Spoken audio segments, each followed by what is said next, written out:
Hi everybody, my name is Lindsay Elton and I work as an infectious disease scientist at the Centre for Clinical Microbiology at University College London in the UK. I'm also part of the PANDORA consortium where I have a number of different roles, including running scientific training sessions, doing research on COVID-19 diagnostic tests, antimicrobial resistance and sequencing. In this video, we're going to explore the reasons behind why we keep seeing new versions of COVID-19 and what this means for the world. The links to all of the resources mentioned in this video can be found on our Global Health Network hub page and in the description below the YouTube video. So what causes COVID-19? COVID-19 is caused by a virus, which is called SARS-CoV-2. Viruses are infectious agents that can only reproduce in the cells of a host organism, such as a human, so that they need us to live. Like all living things, viruses contain genetic material called genes, which provide the information that the virus needs to function. And the genetic material enables the virus to make proteins, which can do lots of different jobs, such as sticking to human cells or providing a protective layer around the virus. In fact, this image that seems to be most commonly used to show the virus shows the proteins really well. In red on the surface are the spike proteins used to stick to the human cells, and the grey protective layer, sort of round like a golf ball, is called the envelope. We've added a link to a good resource explaining what viruses are, which shows a good video. So why is COVID-19 changing? All organisms change individual units of their genetic material over time, and this can affect how proteins that they make function. These mutations are entirely random and occur naturally, and this is how evolution works, which enables animals to adapt to an ever-changing environment.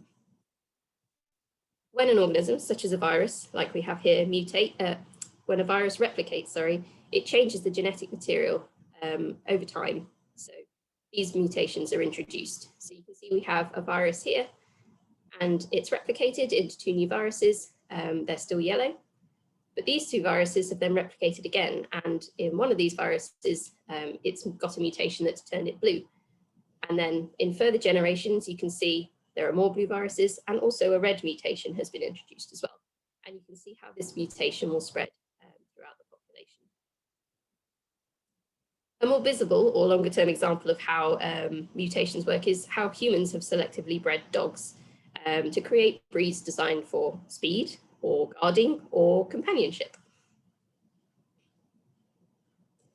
Infectious organisms do the similar thing, but this change is much quicker because they reproduce much quicker than dogs. Usually, so for example, with bacteria, they can reproduce within sort of 20 minutes. An example of a mutation that might be beneficial for an infectious virus is to change the protein that allows it to stick to human cells, so the red spike protein, for instance. If this protein is more sticky, more viruses are likely to find their way into host cells, and this means that this version or variant of the virus might become more infective. Quite often, though, these genetic changes don't actually make much difference to how a protein works, and the virus remains pretty much the same.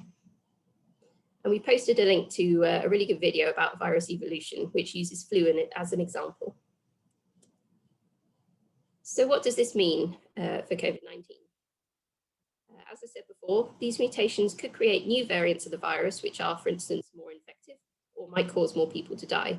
A lot of the time, though, these genetic changes don't actually change how the virus works. I should point out that organisms that cause disease don't actually want to kill you. In fact, they would actually like to live inside you without you even noticing, so that they can happily reproduce more of themselves without you trying to kill them with your immune system. And in fact, while some new variants can make a disease more harmful, research has shown that over time during an outbreak, diseases often become less harmful as the virus learns to live within the host. And this theory is called the law of declining virulence. And we've added a link below which discusses how this might affect COVID-19 in the future. Research has shown that compared to other viruses, such as flu and HIV, SARS-CoV-2 is mutating much more slowly. So this should, in theory, be good news in terms of variants. One concern, though, is that although there are changes in genetic material in the virus, even if those changes don't actually affect how the virus kind of affects humans, the vaccine might not be able to recognize these new variants.